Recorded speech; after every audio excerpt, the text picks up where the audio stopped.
Ooh, it's been a while since I've talked about anything from this series. I think the last time I spoke about anything Mount and Blade related was when I made that rant video on the first one. In preparation for this video, I had to do what I cannot stand doing, and watched one of my own videos, but I had to do it for this one just to see what I said about it. You know what really cheeses my onions?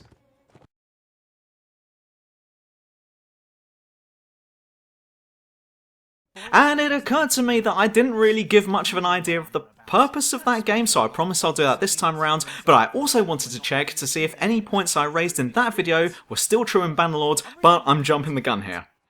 Mount and Blade 2 Bannerlord is the third main entry into the series, for fuck's sake, why? I think Warband was supposed to be the definitive version of the original game, thus it somehow doesn't qualify for the number 2 entry, or maybe the number is supposed to represent generation or something, like Unreal Tournament 3 did, the fourth game in that series. Well, Warband was an expanded version of the original game, but pretty much most of the base game was still there. In comparison, Bannerlord feels more like it's trying to expand even more on elements that were introduced, or supposed to be introduced in the previous iterations. Having played all three games, it honestly feels like these games are slowly progressing towards something that could quite possibly be the greatest medieval RPG of all time, but instead of making one game that is such a thing, or even updating an existing game with new features, the developers would rather get there over the course of several games, which seems nuts to me, but let's back up a little bit here and talk about what the game is like. For anyone who's never played a Mount and Blade game before, it's a medieval RPG where you create your character, set your backstory, set some ability points and skills that you think would be helpful to you, or even start panicking about maybe putting points into something that you think is going to be important but then it turns out it isn't. Spoiler alert, it really doesn't matter, because you can just adjust this once you start playing. Once you've got your amazing character set up, you are then dropped into Calradia, a fictional contents that will serve as the campaign map. And really at this point, it's up to you what you want to do, but I'll give you an idea of what people usually do. When starting out a new game, no one knows who you are. You're a nobody. So to begin, you're going to want to recruit some men to your party, otherwise the countless local bandit groups will be taking you on an angry road trip against your will. You will fight small groups of bandits and take part in local town tournaments for money, gear, and more importantly, renown. Renown is essentially clan XP, and once you've got enough of it, your clan level will level up. Leveling up your clan level, will mean that new features of the game will open up to you. The king of one of the many factions won't give you a mercenary contract if you're just one dude with no fame to his name, but will make you that offer if you've made a name for yourself as a bandit killer and tournament winner. Level up your clan enough and you'll be able to offer your services to a faction as a lord, at which point you'll join your chosen faction as one of them and be able to go on campaigns, conquer settlements, and be awarded with your own property. But why stop there? If you're confident enough with how many holdings and fiefs you have and think you can take on the world, then you also have the option of breaking away from your chosen faction and establishing your very own kingdom. That's right, you can create your own faction and be the king or queen of it. But this is all late game stuff. The early game stuff will focus on you going around, taking on side quests from various people, visiting towns and settlements, gathering up a small party of people to do your fighting, and honestly, just trying to earn a bit of cash. One of the best ways of making money in the early game I found was either with tournaments, if you're confident enough that is, or if not, then you could set yourself up as a travelling merchant, since each town has its own economy and local prices for items. A lump of silver might be selling for 40 gold per chunk in the town you're in, but it might be buying for 4 times that in the next town over. The majority of the game will take place on this main map, but all combat encounters take place on a different map where you control your character in either first or third person mode. You'll be able to fight on foot or horseback during each battle, as well as giving commands to your troops such as where to go, what formation they should take and such. Pitch battles are really fun in this game, though I have found that it's best to just act as a commander and not get directly involved in the fight itself, since I always did that in the first Mount and Blade game and it was fine, but do that here and you won't last long unless you've got the best armour going and a lot of points dumped into medicine. But sieges are where it's at in this game. All the tactics in the world won't matter here, it's just get up onto that wall and kill people. Sieges are savage in this game. It's one big ball of chaos and I love it. I usually get KO'd in these cases because I'm still operating by the first game's unspoken rules of get your ass up that ladder before anyone else and kill as many people as you can, because this siege is going to go pear-shaped if not. And that usually gets me killed here, but there's nothing quite like fighting away across the top of a wall, hacking down enemy after enemy in a simulation where there are literally hundreds of enemies about. The closest thing I can compare this to is if you were to imagine the Civil War questline in Skyrim, but then make it so that there's like 2,000 NPCs taking part. And it's like actual siege warfare too. There's arrows and rocks flying about the place. You can get knocked out before you even get up onto the wall. If you're defending, you could take an arrow to the head before anyone else has had a chance to call someone else a bastard. And then when the fighting starts, like with all combat in this game, there's lots of weapons and weapon skills to choose from. Sword and shield, two-handed weapons including swords, spears, billhooks. There's bows, crossbows, many types of throwing weapons. There are siege weapons you can operate too, including ballista, catapults, even trebuchets. And using each weapon type will increase the XP earned in that skill. Land hits with a one-handed sword gains you one-handed XP.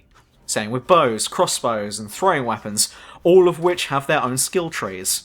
Running is its own skill, riding is a skill. And then there are skills that aren't even combat orientated, such as trade, charm, scouting, medicine.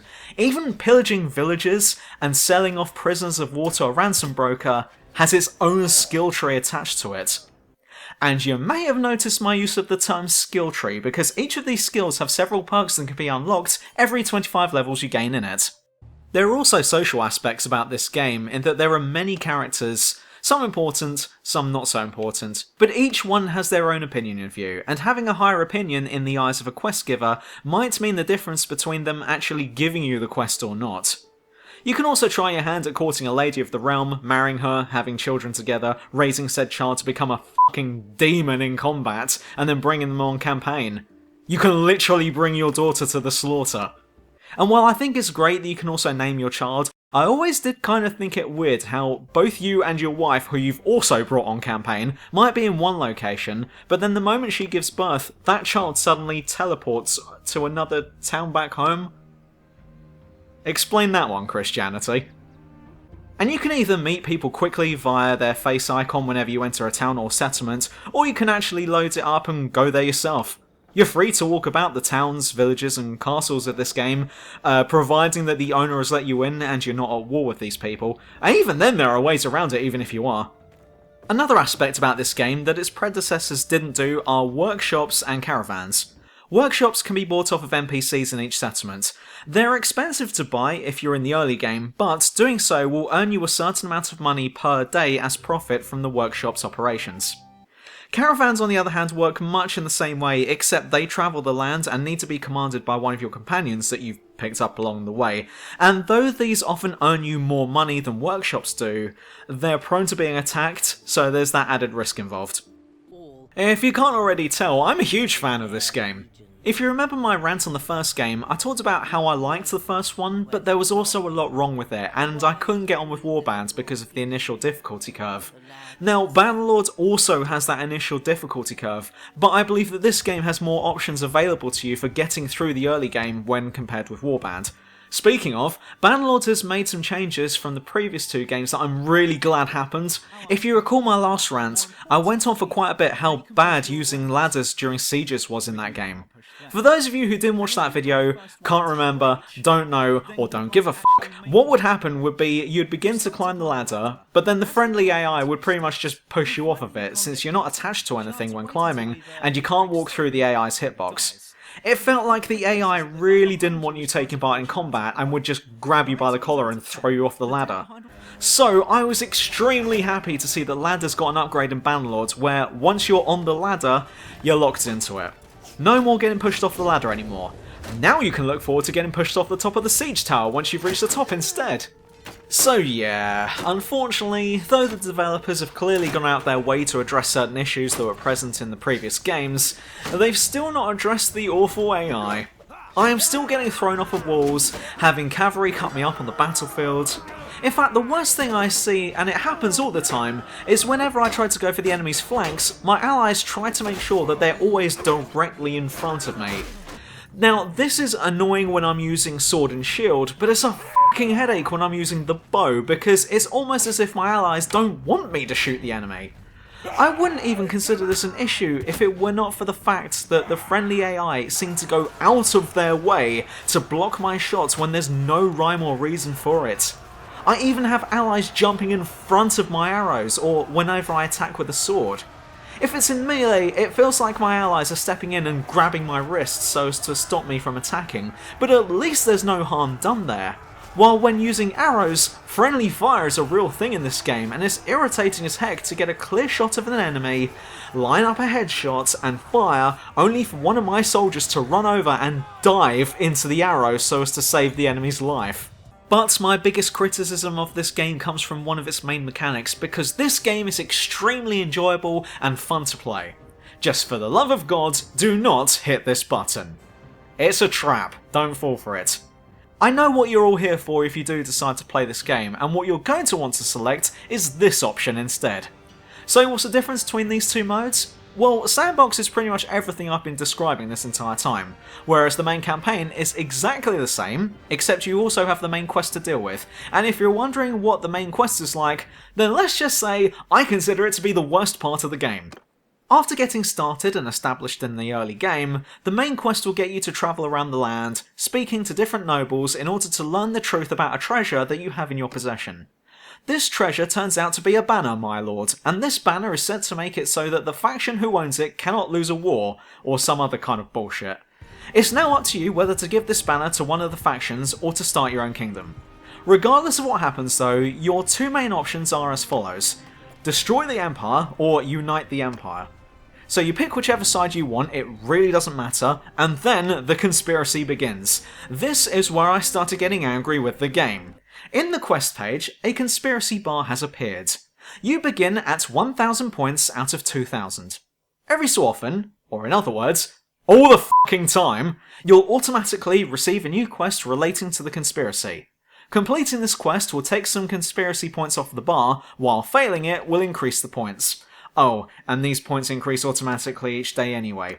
Should this bar reach 2000 points, depending on which side you originally chose, either the Empire will declare war on you, or literally everyone else will declare war on you. Now, this isn't exactly a big deal, except this war isn't like all other wars you may have been fighting up until this point, in that you cannot sign a peace deal here. It's kill or be killed. And though wars in this game are extremely fun and might be the best part of the game, they are also very intense, very tiring, and eventually you're going to need to replace lost soldiers and tend to your fiefs, so peacetime is also necessary. But this quest won't grant you that, meaning that the whole thing becomes a war of attrition, and you're probably not going to win this one. It also doesn't help that regardless of whether you're playing the main campaign or if you're in sandbox mode, the enemy factions will always prefer to go to war with you rather than another AI faction for whatever reason, even if your total combat strength is 4 times the size of theirs, which makes no fucking sense. So I'd imagine by this point you're probably thinking, well, regarding the conspiracy quests, just do those quests then and none of this will be an issue. The problem is that some of these quests, I swear, are given to you with the assumption that you'll fail it. One quest asks you to go to the other side of the fucking map to destroy a moving caravan, but there's physically no way you'll be able to get there in the time that's given to you. You fail the quest by the time you get there because you ran out of time, but then immediately you're given another quest that's based out of where you've literally just come from. And as much as I enjoy going on glorious conquest, there's times where I need to visit a town and ransom some dudes, or sell some stuff on the market. Nope, gotta get back out there because 5 of your villages are being raided. Whoops, we just lost another town, and 2 more factions have declared war on us. Wanna visit your castles and oversee some construction projects? Nope, because the next castle over is under siege.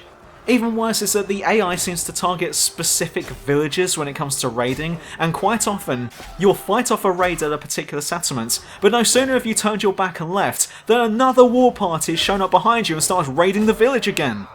You'll make peace with one enemy faction, only for them to declare war on you 5 minutes later. Other factions will wait for you to sign one peace treaty with someone else before declaring war on you the very next moment, and there's bullshit going on here because you can check to see which factions are at war with who, and it's like, okay, the Southern Empire is at war with the North, the Azerai and the Kuzites aren't at war with anyone, okay, seems fine, while my faction is at war with, oh, everyone else! In fact, I swear that the AI is able to pull armies and soldiers out of thin air, because in the diplomacy screen, it shows the progress of each of your active wars, but there have been several times where I've seen a faction with a combat strength of so many thousands, but our kill count is higher than that, which begs the question of where are these mysterious soldiers coming from? And I love a war as much as the next guy. Don't take that out of context. But this game just makes it so that everyone wants a piece of you all the goddamn time, changing the game from a medieval RPG that you can play at your own pace to nothing but sieges and wars. As much as I enjoy that part of this game, there are times where you need that downtime to recruit new soldiers, to get your shit in order, to build up your garrison and militias again. But this game's AI, and particularly the main quest, will not give you that chance until you've been run into the ground. Now, I hear that this is something that the developers have been made aware of because, as of this video, this main quest technically hasn't even been completed yet. That's right, you cannot complete this quest, so despite owning 5 castles in 1 town and loving the fight, I've had to stop playing my original campaign because of this and go over to playing in sandbox mode. Which I've also had to stop playing because of constant back-to-back wars with 4 other factions. Finally, I want to quickly talk about settlement management, which was improved upon since the last 2 games. Beforehand, what would happen would be that you'd be given a list of buildings you could construct, and it would cost a lot of money to do so and would take a long time to complete. Bannerlord, however, has thankfully made it a little less shit, with more buildings to construct that give you better benefits, and now construction is done via a type of resource that can be boosted with cash, although I'd say that the loyalty system is kind of broken here, and not in the player's favour. Speaking of broken, however, crossbow-only armies are ridiculously overpowered. This game shouldn't be that easy to exploit. In conclusion, this game is a lot better than the previous 2 games. It still carries over all the good aspects of those games and even throws in some new good aspects too. It also managed to address a couple of issues that most of us had with the previous iterations too, so thankfully no more campaigns being ruined by strategic feasting. Ultimately, for anyone getting into this series for the first time and wants to know which is the best game to get, then I'm going to go with Bannerlord as my recommendation. This game doesn't exactly explain anything to you since there's pretty much no tutorial, so go into this with the utmost respect for it and don't expect to be owning castles and bro-fisting kings just yet. Christ, that last part came out wrong! So long as you remember that humble beginnings need to be humble, then you should get along just fine. On the other hand, there are aspects about this game that really needs looking at. It's definitely not a 10 out of 10 game, but what it feels like is an 8.5 out of 10 game that's looking into the distance at a 10 out of 10 game, and this one's thinking of maybe going over there and saying hi. Ironically though, despite giving an 8.5 out of 10 just now, I will say that as of when this video is released, the end game of Bannerlord is practically unplayable for me. Everyone will declare war on you, and you'll go from being on the offensive to damage limitation and constantly being on the back foot. It all becomes about survival rather than expansion, and it feels like the AI are going for you because you're the player, rather than for genuine reasons. But if you can put up with the really bad AI and make sure to avoid the main campaign like the plague, then Bannerlord is going to be the closest thing out there to a first/third person medieval RPG conquest strategy that we've all dreamed about one day playing. I used the analogy of Oblivion Total War in my last video, and I stand by that now, except Bannerlord has a little bit more of Oblivion's cheese. You know what, I think I'm going to end this video on the image of Oblivion cheese. Yep, that's good enough for me.